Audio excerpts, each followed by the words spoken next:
आपने कभी सोचा है कि शायद आप एक हराम जानवर की चर्बी अपने चेहरे पे मल रहे हैं? ग्लोबल कॉस्मेटिक इंडस्ट्री हर साल स्लॉटर हाउस बाय प्रोडक्ट्स को प्रोसेस करके कॉस्मेटिक्स बनाती है।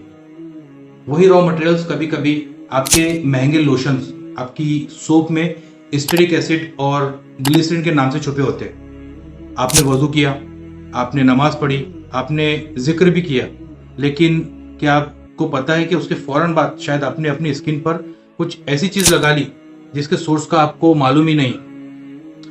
हम सोचते हैं कि ये तो खाना नहीं है, तो हलाल हराम का क्या चक्कर।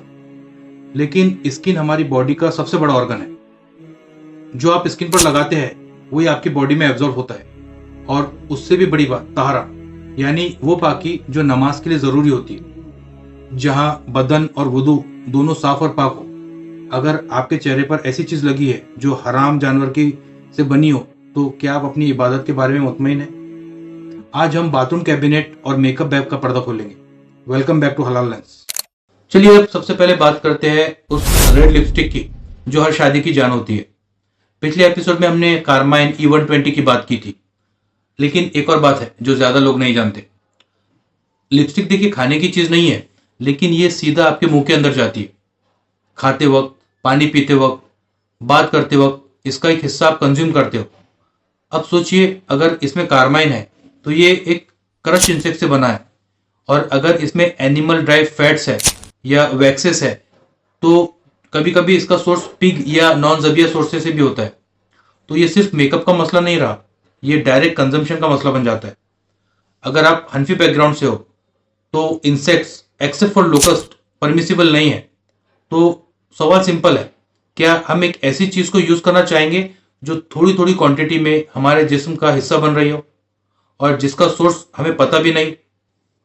अब आते हैं हेयर केराटिन ट्रीटमेंट पर। केराटिन सुनने में बड़ा साइंटिफिक लगता है, लेकिन ये आता कहां से? देखिए, केराटिन का सोर्स अक्सर जानवरों के फीदर्स, बाल या हूर्स से आता है। अगर जानवर हलाल स्लॉटर्ड नहीं है तो सोर्स मजबूर हो सकता है। ये सिर्फ ब्यूटी का मसला नहीं होता, सोर्स ट्रांसपेरेंसी का मसला हो जाता है।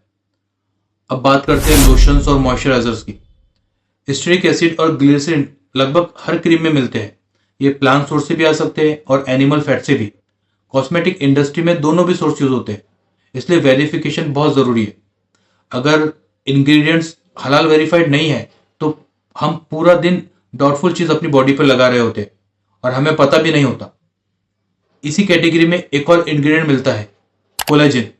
कोलेजन क्रीम और सीरम्स आजकल बहुत पॉपुलर है, लेकिन कोलेजन अक्सर 3 सोर्सेस से आता है, फिश, काऊ या पिग।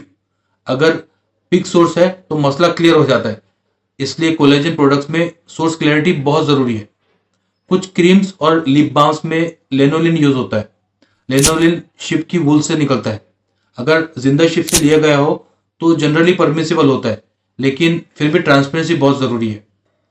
अब बात करते हैं उस मसले की जो तहरा की बुनियाद से जुड़ा है, हेयर डाई और नेल पॉलिश। हमारे मुल्कों में हेयर डाई का बहुत क्रेज है। यहाँ 2 बड़े मसले आते हैं। पहला, कोटिंग का प्रॉब्लम। कुछ हेयर डाइज बालों पर एक केमिकल लेयर बना देते हैं। अगर वो लेयर पानी को हेयर की शाफ्ट तक पहुंचने ना दे तो गुस्ल और वुदू का मसला हो सकता है। याद रखिए, गुस्ल के लिए बालों तक पानी का पहुंचना बहुत जरूरी है। दूसरा, ब्लैक डाई का प्रॉब्लम।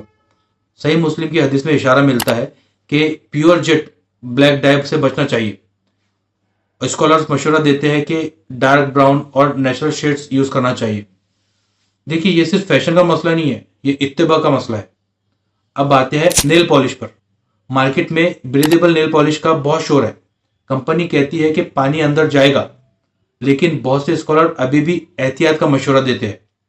इसलिए सिर्फ लेबल पर रिलाय मत कीजिए।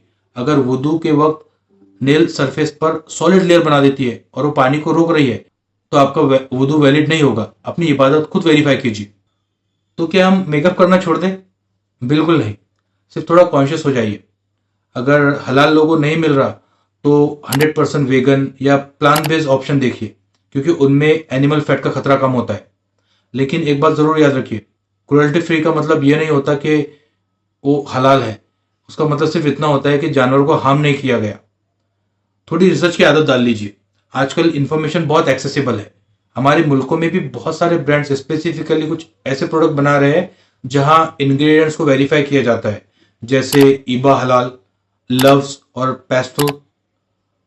और जब कोई प्रोडक्ट्स वेरीफाई होता है तो इसका मतलब होता है कि इंग्रेडिएंट्स ऑडिट होते हैं, सोर्स वेरीफाई होता है, मैन्युफैक्चरिंग प्रोसेस को चेक किया जाता है, सिर्फ पैकेजिंग का क्लेम नहीं होता। एक सिंपल बात याद रखिए, हलाल सिर्फ खाने तक लिमिटेड नहीं है। जो चीज हम अपने जिस्म पे लगा रहे हैं वो भी हमारी जिम्मेदारी है। और जिम्मेदारी का मतलब मुश्किल बनाना नहीं होता, सिर्फ बेहोशी से होश की तरफ आना होता है। आज का चैलेंज सिंपल है, अपनी फेवरेट लिपस्टिक, शैम्पू या लोशन उठाइए, इंग्रेडिएंट्स देखिए, क्या वहां ग्लिसरीन, स्टेरिक एसिड या कार्बाइन लिखा है। फिर ब्रांड से पूछिए, is the source plant based या एनिमल बेस्ड। अज्यूम मत कीजिए, वेरीफाई कीजिए। और अगर कोई चीज में आपको डाउट हो तो उसे इग्नोर बिल्कुल मत कीजिए, समझने की कोशिश कीजिए और वेरीफाई कीजिए। तो दोस्तों, आज के लिए बस इतना ही। मिलते हैं अगली वीडियो में। जब तक के लिए अल्लाह हाफिज।